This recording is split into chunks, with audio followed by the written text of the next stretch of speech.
Hello students. Today let's analyze industry during 5-year plans in India. In our previous class we discussed about agriculture during plan period in India. And one more topic is left from here, that is the trade policy during five-year plans in India. Today's topic, industry during 5-year plans in India. Let's analyze. Nature of industries during independence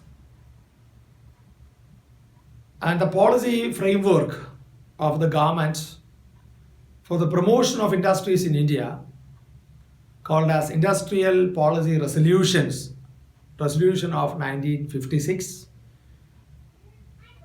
and the importance of small-scale industries in India.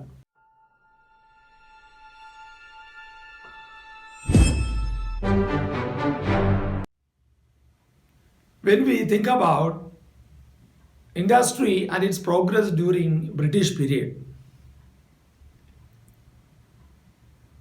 we can see that during British period, the progress of the industry was not too much. It has not progressed. But actually, industry can contribute more employment opportunities. It's a solution for the unemployment problem of the country.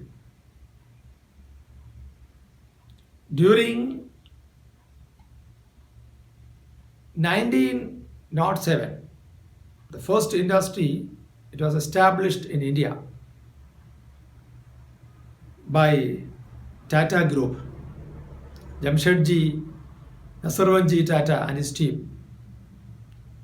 Tata Iron Steel Company, TISCO, in Jamshedpur, in Bihar. Now Jamshedpur is in Jharkhand. In the year 2000, along with the formation of 3 new states, Jamshedpur became the part of Jharkhand now. So this Tata Steel Company, TISCO, that is the first steel plant industry in India during British period. As a honor of that one, that village Saki, his name also renamed as Jamshedpur. Second plant was there. It started working in the year 1870 in Kulti village, Asansol area district in Bengal, and started working in the year 1874 during British period. But in the year 1980, it's renamed as Indian Iron and Steel Company, ISCO, and now modernized by the government using the planned fund of the country and all. These are the 2 major industries during British period in India, steel industries. Means the steel industries can provide a stable economic development through the modernization techniques, and it can bring prosperity in the country. Moreover, 2-3 jute and cotton industries also were there in India. Most of the cotton textile industries were concentrated in Maharashtra, Gujarat, Ahmedabad and areas. While jute industries were concentrated in Hooghly basins of Bengal, West Bengal region and all. Now it's part of West Bengal. Such a way, the industries were scattered here and there in India during British period, and after the independence, the policy makers of our country, they had to find out solution for the crisis in the industrial sector also. When we accepted an economic system, mixed economic system in our country, we agreed with the private sector and the working of public sector simultaneously in our country. So what is meant by private sector? As we know, private sector is a business enterprise controlled and run by private individuals and largely driven by the concept or the consideration of profit maximization. Means that private individuals, they are engaged in such industries to earn maximum profit. Those industries, we can call them as private sector or private industries. While public sector enterprises or public sector units are controlled and run by the government and largely driven by the motive of welfare maximization or social welfare objective is maintained in that way. That is why after the independence, from second 5-year plan onwards, from the year 1956 onwards, we focused the development of industrial sector after the first 5-year plan. In first 5-year plan, as we know, we focused the agricultural development and to obtain self-sufficiency in food grains. In order to promote this industrial development in India, we made Industrial Policy Resolution IPR of 1956. What is meant by IPR? What are the objectives of IPR? What are the features of this IPR? How did this policy promote the development of the nation?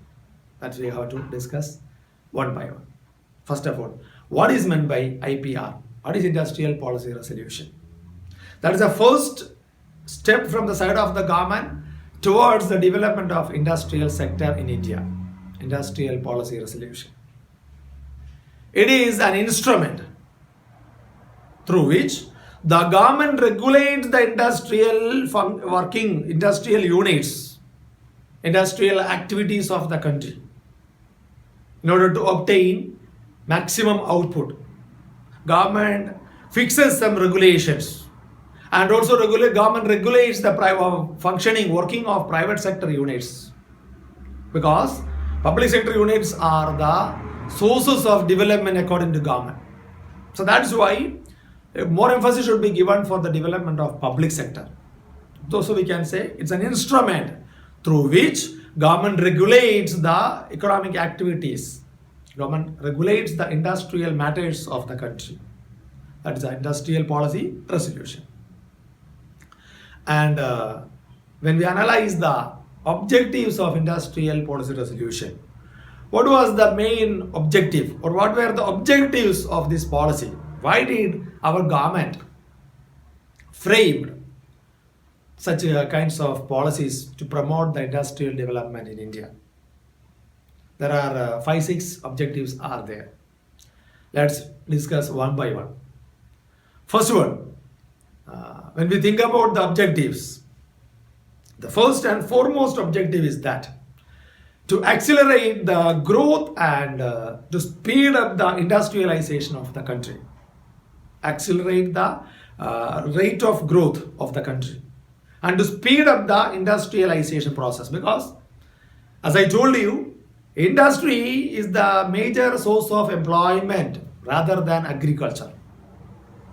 Agriculture can give employment opportunities, but industry can give more than that one. And that will increase the standard of living of the people. So that's why the first and foremost objective behind the setting up of this Industrial Policy Resolution, it was to increase the pace of growth, speed of growth of industrial matters of the country. Second objective, it is to develop the heavy industries, machine industries, making industries, to promote large scale units of the country in the nation for the development of heavy industries, machine made industries, big units, machine manufacturing industries. Through that, the country can earn money. So first one I told you, increase the rate of growth, maximize the industrialization. Second one, promote the heavy industries for the development and all. Third objective is that to expand the public sector units,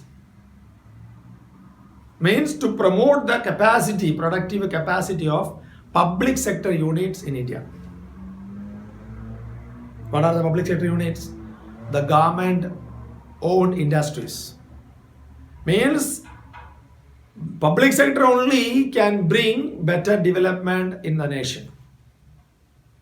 If the private sector develop, there is no use. That's the profit is going to into the private individuals. But the public sector units, PSUs, if they are obtaining development, that is the development of the country.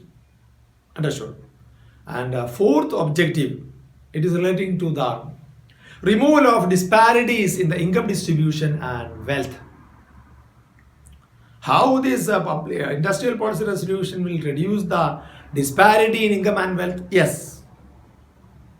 This industrial policy resolution, it promotes establishment of industries in backward regions. Government is ready to give consideration for such industries if they want to start industries in the village isolated areas where there is no such kinds of development reached till now.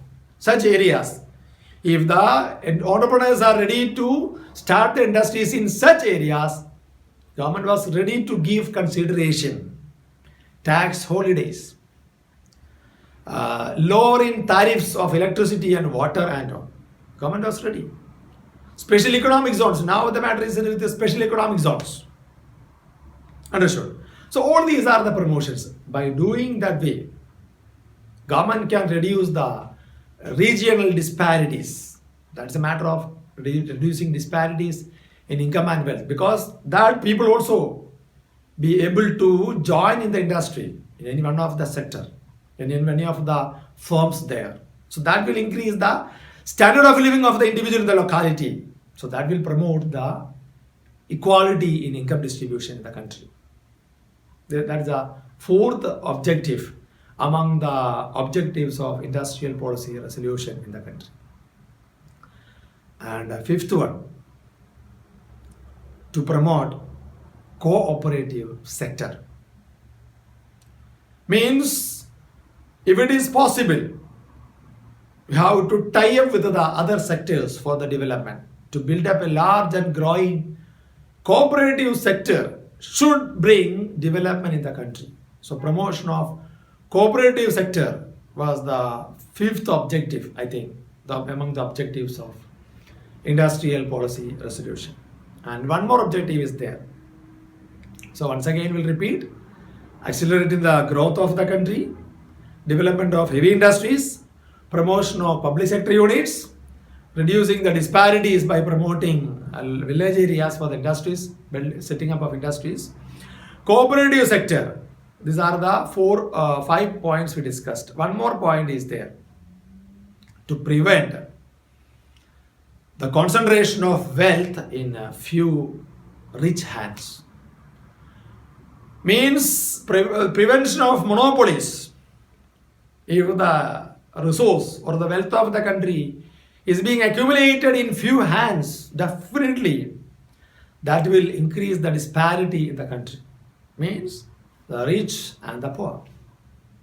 If the government is not taking care of this matter, definitely that gap will be widened again and again and again.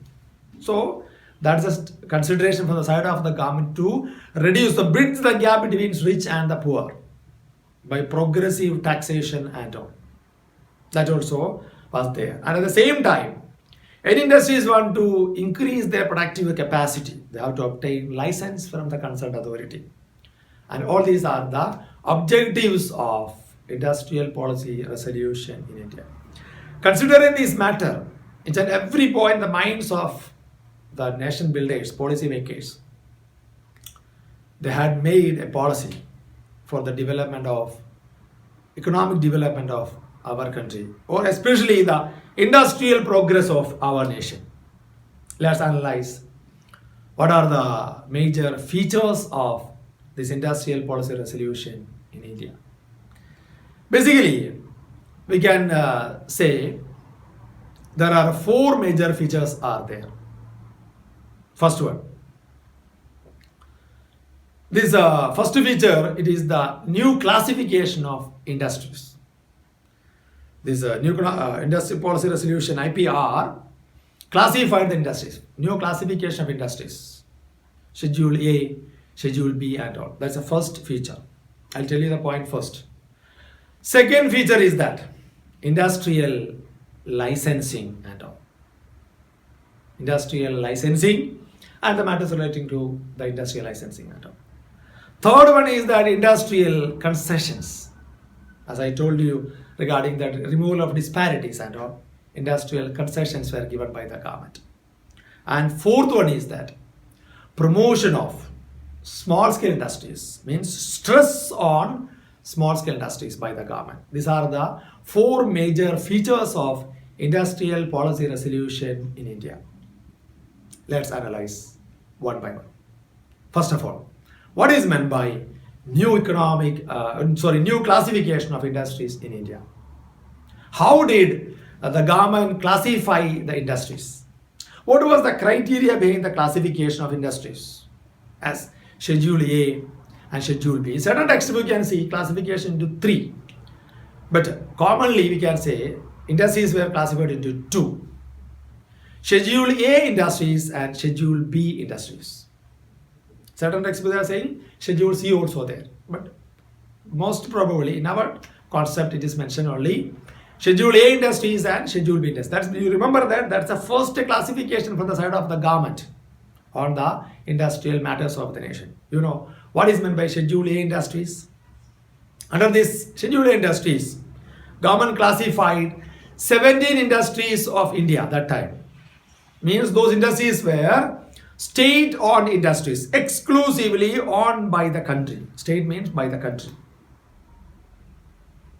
And all the development of the industries are only with rested in the hands of the government only. You can assume what are the industries coming under these 7 industries. Yes, start saying the answers. The heavy industries, those industries are now, we have to think about what is the status of those industries now. Steel industries, iron and steel industries, petroleum industries, bauxite, iron ore industries, energy sector, transport and communication. Such a way, all these industries are basic industries of the country. Heavy manufacturing units, heavy electrical units, defense industries. All these are coming under this heavy industries or state-owned industries. All these industries are considered to be Schedule A industries. How many industries were there? 17 industries were there. Understood? Schedule B, second category, Schedule B industries. Those industries in which state would increasingly establish new units, but private sector also allowed. They can also expand the capacity of the industries, means along with the government, private industries also were in Schedule B industries. Clear? In that category, around 12 industries were there. So Schedule A 17, Schedule B 12. What are industries you know? Machine tools industries. Then ferrous alloy and all. Non-ferrous metals industries, fertilizers, drugs and pharmaceuticals, plastic industries, etc. are the industries coming under the category of Schedule B. Means both the government, state as well as the private. Exclusively no right. Both are there in this sector. And they can expand the existing capacity also according to their conditions and all. Third categorization, there is no schedule. Third categorization means that the remaining all industries other than this Schedule A and Schedule B, it is given to the private sector. All the residual industries were given to the private sector. It's totally private sector industries. And if the state want to start any industries from there, the state also can start the industries. That clause also was laid there in that one. As per the public interest, any industry government wants to start because government also can start. That time don't ask the question, oh, it is given to the private. Why the government is coming to start there? No, we cannot raise the question like that. Such a way, that provisions also provided there in this categorization. This is the three categories, classification of industries. Schedule A, Schedule B, and rest of the other industries to the private sector. This is the first feature of Industrial Policy Resolution of 1956. Clear? Understood? Then let's move to the second point. Industrial licensing system. What was the use of industrial licensing in India? Yes, without licensing, it will be a big problem in the country. So that's why government restricted that. Anybody want to start an industry, whether it is small or big, they want to avail license from the concerned authority. Moreover, if they want to expand the existing capacity of the production by allowing large varieties of goods, that also the concerned authority has to obtain license. And those licenses were given after the verification, physical verification of the plant and other facilities. Such a way, the matter was restricted by the government. And certain areas, government gave some considerations in backward regions to promote that region as well as the standard of living of the people, those who are living in the region, to reduce the regional disparity in the employment, income distribution, and wealth. Understood? That was also provided there. Such a cases, some considerations were given by the government for them. And those industries, government gave some priorities. They are getting the license. Immediately, there are the verification. Because the government simplified the formalities to avail the license from the concerned departments. That is industrial licensing. Second feature of industrial policy resolution. Third feature is regarding to industrial concessions. Yes, in order to promote this industrial unit and in order to promote this stabilization in the economy and all, and to reduce the disparity in income and wealth, and to increase the standard of living of the people, those who are staying in village areas and all. Instead of starting industries in urban areas, government gave priorities for the village centers. Such industries, if an entrepreneur is ready to start an industry in village area and he want to engage the village people as the employees there, government was ready to give concessions. There are two types of concessions were given by the government. As I told you in the first one, tax holidays. Means exemptions from taxes. That still government follows the policy. 5 years, 1 year, according to the industry and all, some tax holidays were declared. No need to give the tax to the government. Second concession is that tariff reductions or reduction in the tariffs of electricity and all. And separate bill also considered for them. Means government wants to promote the sector. Now in this sector, special economic zones also were created by the government to promote the entrepreneurs and all. So definitely, such a way government promotes this industry, it will reduce the regional disparity and it will bring the regional equality in the country. Definitely it will promote equality in the country. And last point, fourth feature is that it is the stress on small scale industries. You know what is meant by small scale industry? It is an industry by a small production unit, small group of people. Maximum investment of 5 lakhs. Now that amount increased into 1 crore. And now it is a 5 crores. Small scale industry units means a small production unit.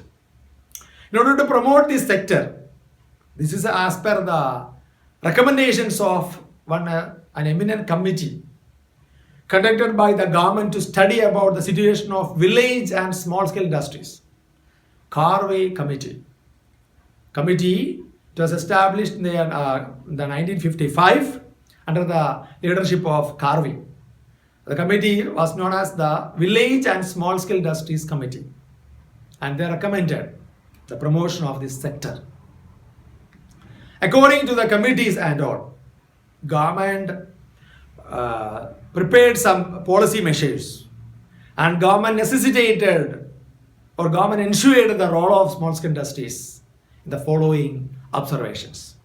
First one, the first observation of the government relating to small scale industries is that all these small scale industries promote labor intensive techniques rather than capital intensive technique. More of labor intensive, less of capital intensive techniques. Means that will increase the employment opportunities in the country. Second point is that it promotes self-employment. An individual is ready to engage in any of the productive sector. He can start the industry in his premises or in his courtyard. Government will support him. That is a matter of small scale industry units. Self-employment opportunities. And third point we can say, it promotes exports in the country. Means that it will be a solution for the substitution of imports. If you are promoting exports, import can be substituted with these exports of the country. And moreover, it will bring an equal distribution in the income compared with large scale industries. Because a small scale unit means it's a matter of one family or a group of people. Definitely that will increase the standard of living of that locality and that group. Such a way when industries are there, that will increase the capacity of the region and standard of living of the people, and that will reduce the disparity in the society. Best example we can quote it from the commune system of China. When they started the system, even the courtyard also people used for the production of such things, small scale industries. So, small scale industries are the major measures among the measures of the government to promote economic development in village centers. So, let us sum up once again. Major features are, first one, the classification of industries into three groups. Second one, this industrial licensing system. Third one, industrial concessions given by the government for the promotion of industries.